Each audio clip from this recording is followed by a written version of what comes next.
Hey, what's up, guys? It's Philip Castle, and today I'm going to give you a walkthrough of some of the sessions that I worked on Missing You in with Sendr.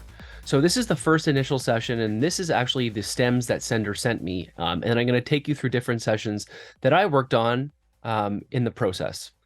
So we'll just take a listen to the stems initially here. So you can tell the bass line's a little bit different. It's a little bit slower and not as upbeat. A little bit longer notes. You can notice that the chords are also a little bit different.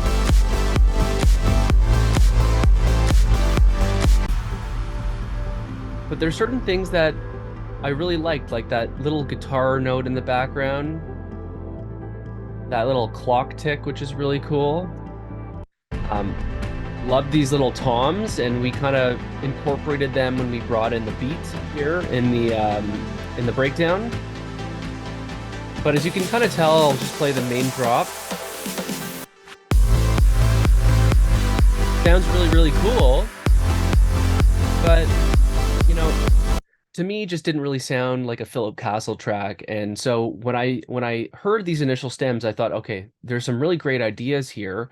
Let's extract a few things I really, really like and start building maybe like a little bit of a new idea on top of it. And so that's what we did. So this is the second session that I worked on Missing You in. And I took some of the initial ideas that Sendr had and added a little bit of my own flavor to it. So a lot of what I did was I changed a lot of the drums. So I added, I changed the kick. I love this kick. I've used it in a couple of my tracks. Added a new like grittier kind of snare, which is 4 different layers you can see here. Some from my old tracks, some from my buddy J-Tech's favorite snares. Took some of his hi-hats, but also added a bunch of my new ones. Give it a little bit more of a driving rhythm.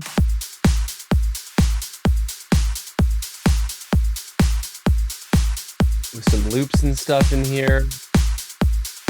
Some different fills, which I took from Sendr and also chopped up my own.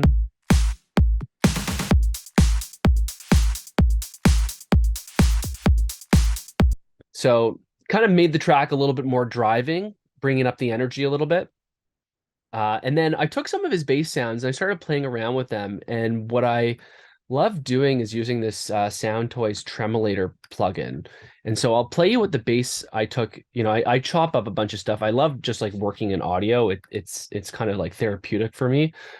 So I took his initial bass line, which I can play.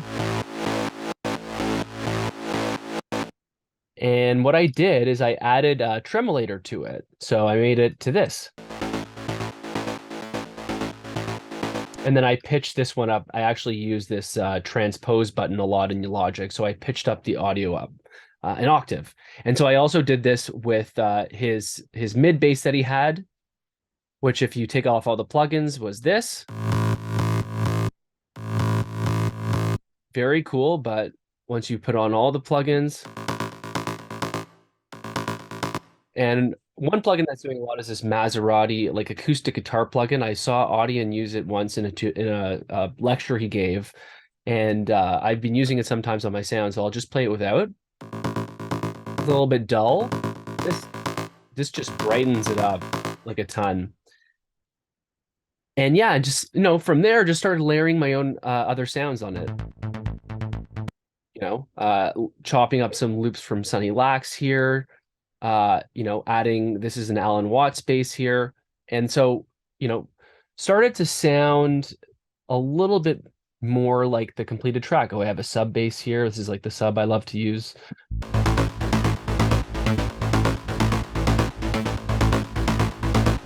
Yeah, just giving it a little bit more of a gritty rhythm. And so we have the kick here. I can play it with the kick.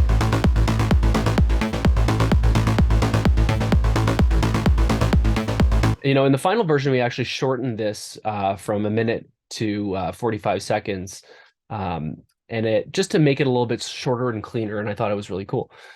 So once we did that, we get to this part. And I kept a lot of the aspects that Sendr had in already. So, his ARPs and his plucks and stuff like that.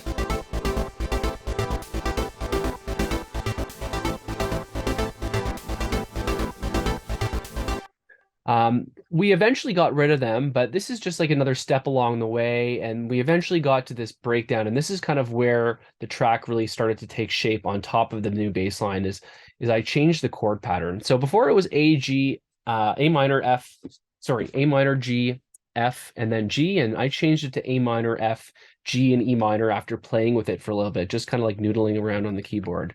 So here's the new chord pattern. Added some plucks in. I love these plucks from the Darren Porter and Sean Tyas pack. It's from Freshly Squeezed samples.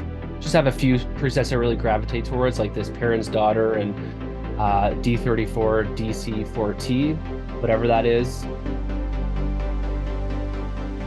And Sendr actually loved this new chord pattern, and so he ran the new chords. I sent him the MIDI through his pads, and so I have a stem for that here. And then we added the vocal, and so this is where I got the Missing You vocal. A little bit rough now, not that many effects, but there's this deluxe vocal collection from Cymatics that has a lot of really cool vocals in it that I love to use. So put it all together right now.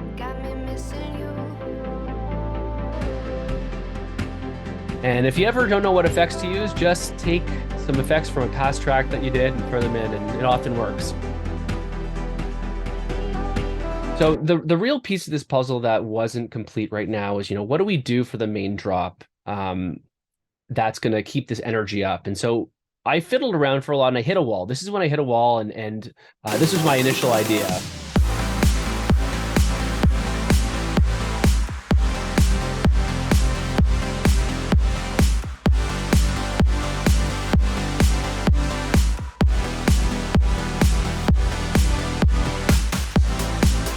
So it's cool, but the energy is so much different from this part. Play that and then you play this. It almost feels like it's a different track. And so, after banging my head against the wall, I said, you know what, I'm going to send this back to Sendr. And, what he did in this next part of the track really helped us bring it to the finish line. And so that I'll show you in the next session. Hey, so I'm back here with a third session that I worked on for Missing You. And this is the final session that I worked on the track in. And so after Sendr sent me the stems back, he did a little bit more work and added some elements. I took them and I kind of started playing around with them a little bit more. You'll see we kind of have the same kick. I added another snare layer, a little bit of an impact, which I'm not sure he kept in. Kind of chopped up the hi-hats a little bit. And added added a couple more hi-hats as well to maybe just add a little bit more flavor. The fills are just, this is a little bit insane, but I have almost 20 tracks for fills here.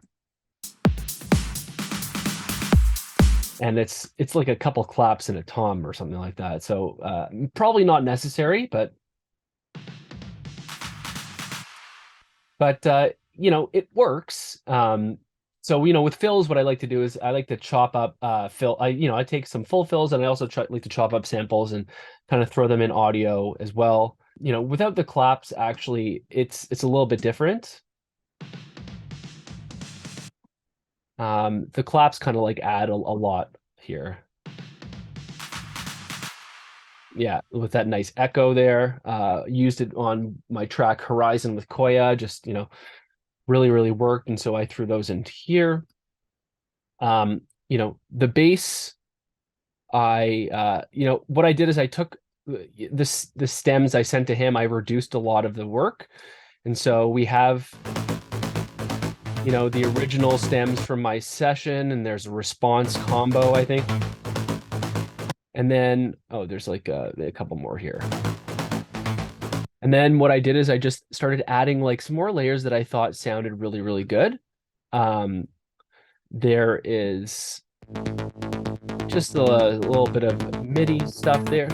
That's the layer I really love. That adds like so much crunch. It's called Captain Crunch. It's in this Protoculture pack from Black Octopus for Spire. Yeah, a nice little crunchy saw, of course. Yeah, and just some other stuff in the background. So this is when the bass starts really, really taking shape. So that kind of sounds like that sounds like the finished track.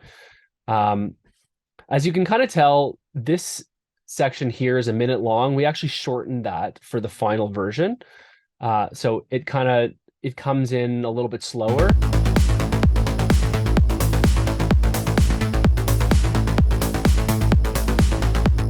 There's no hi-hats here. And so we basically took this and shortened it in half. And I think that really works, especially for DJ mixing. What's really cool about this new version is I took some new sounds and I made what I'd call the other bass, just to add a little bit of variation to the 16th note bass that's happening. Kind of like nice zipper bass. And so playing that with the 16th bass when it comes in sounds really, really nice. I'll just solo all of these.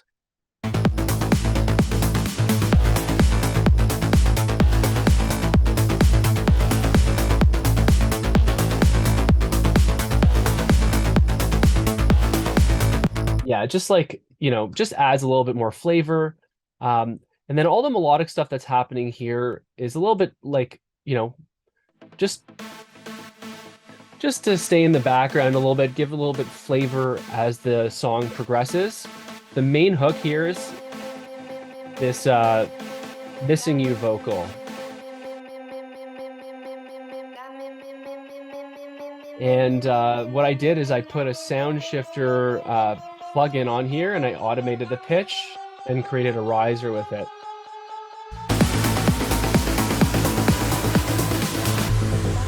So, we have the original effects here and I've added some of my own additional effects here as well. You can kind of tell the Sendr stems have an X prefix to them. And so as we get to the breakdown here, this is stuff I love to do. I love to put a lot of atmospheric stuff. And so, just adding a little bit of an atmospheric bed for the sound. And so all this stuff is just kind of stuff I found from packs and chopped up. Love this like Holly Drummond vocal atmospheres pack. I took the bass that we have. I love this break bass. It's from a Hyperbits pack actually. And I layered it with something that has a little bit more like eighth note driving rhythm, added some piano chords. There's maybe a couple extra things in the background here that didn't get used, but have some other plucks from additional pads. So this is like a lot of stuff that was there, but a lot of new stuff I added, and then you kind of bring the stuff in that we had before. And then the Sendr's piano. Really starting to take shape. And this is the new lead, and I put new lead question mark here.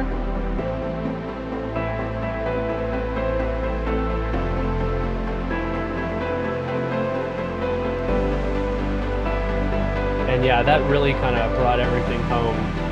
Really gives it that beautiful emotional feel.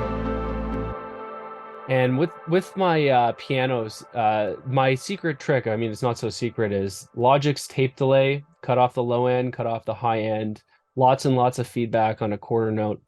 This Ben Lung Somna showed me this Temple One preset pack for Arts Acoustic, and there's this huge ambient preset that I love. The one thing that you should tweak is you bring down the wet just a little bit. Sometimes it can be a little bit too much, but yeah, it makes it sound so massive. If I take it off, it's nice.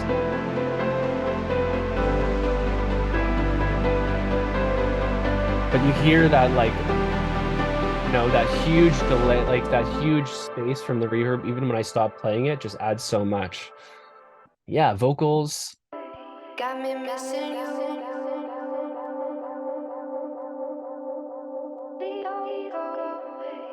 This is after I think we added some effects to them. Got me missing you. Again, just like nice delay, nice reverb, just creating a nice atmosphere. And so, we had the breakdown basically done here. Oh yeah, there's I'm sorry I forgot about the breakbeat. This is something we did also with Control U. Added some cymbals, so we have like, what I kind of found some breakbeats from this Dave Parkinson Trance Essentials 2-pack, time stretched them, cut them up a little bit, added some cymbals, and then just added the original toms and clock sounds.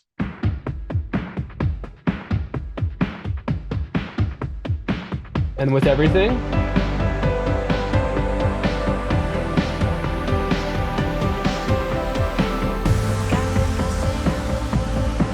and so this is kind of when the track really started to take shape.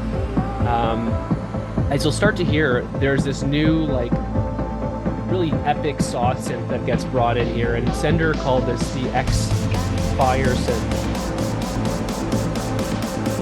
And what I did is I took some of my favorite presets from Silence. This is Dubs or Vorwerk preset that I love, that I tweak a bit, and just layered it on top. So, now we're getting somewhere, right? This is like a massive drop, really beautiful chunky bass, really just high energy. Actually what Sendr did with this after I sent it back to him was kind of a lot of the real magic of this track, which brought it home. This kind of sounds like the current drop. This starts building up. The synth starts building up a little bit, and kind of breaks down a little bit in the fifth gear section. Gets the piano riff back in there. But, kind of feels a little bit empty here. We still have the piano coming back. We still have the bass coming back, but I don't know, there's a little bit of space. And so I got to the point where I said, hey, we're at a really good point here, but this kind of drop 2 lead wasn't as great as, we could maybe get it. It's cool, but it wasn't super original. It was kind of just like, a saw synth being held down for a note, which is great. But so I sent it back to Sendr, and this took a little bit of time, but maybe a month or so passes, and he sends me back this final idea he has, which has this arpeggiated saw synth in it. That is basically the final track now, and I was like, man, that's amazing. We tweaked a couple things here and there in the process. I kind of gave him some comments and some feedback, and then like after sending it to the label, the team at Enhanced really liked it. Just giving us a couple minor pieces of feedback to bring it home. So I'm really happy with how this turned out, and I think it's a really great example of how it feels to work with somebody else. With producing, sometimes you hit walls and you don't know where to take things, and by being able to bounce things back and forth, sometimes it really helps bring your track to the best of its potential. And Missing You is a collaboration where I think that you can really hear both of our signature sounds shining through. We both contributed a lot of different stuff to it. And yeah, I'm really happy about where it is, and I'm really, really pleased that it's coming out on Enhanced Progressive. So I hope that you liked this walkthrough, the few sessions that I showed you. And if you have any questions, feel free to hit me up on social media and ask me them. And thanks. Hope to see you maybe on the dance floor soon.